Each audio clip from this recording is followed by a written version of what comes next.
Greetings. I'm Pastor Eric Smith, and this is Wakening Grace.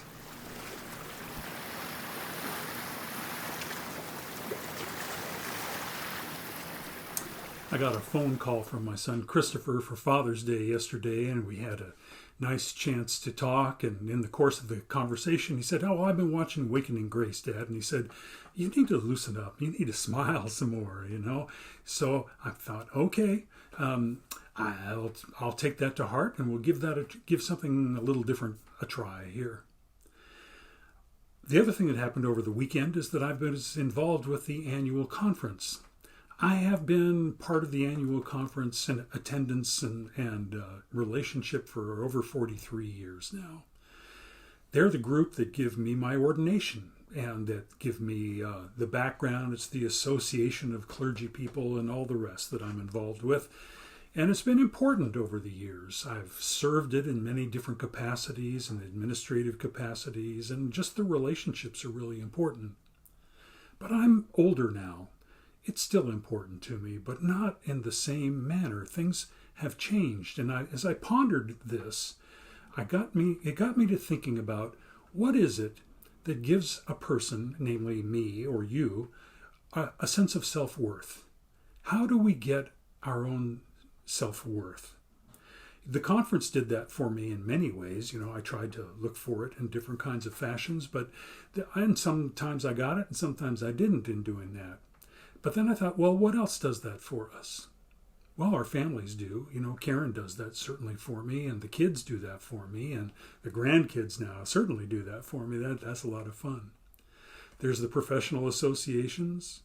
There's your job, and the people that you're a part of in the community of wherever or however you work.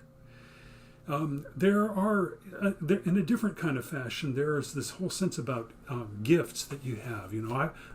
We all have sort of gifts, and if we're exercising them, they make us feel good about ourselves, make us feel like we have some sense of worth, whether it's athletic or musical or whatever other kind of way. It kind of feeds us in those kinds of ways.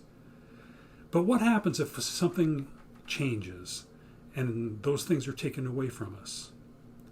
That's the story of Job in the Bible. Job lost his work. He lost his livelihood. He lost all of his family. He lost everything. It was just him at that point and God. Call it consciousness, call it the universe, call it the Great Spirit. I call it God. Just as Martin Buber said, I and thou, nothing else. Are you ready to claim your self-worth just based on that relationship? I ask myself that question, and I'll ask you that question too. What happens when it's just that? What it makes me know is that I need to be developing more and more of I and thou, me and God. I'll bet you do too.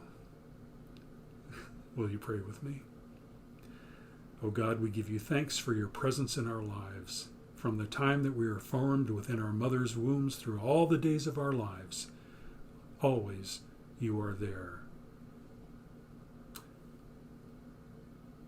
Help me, I pray, to embrace you fully in my life, even as you have embraced me. This is my prayer. Amen.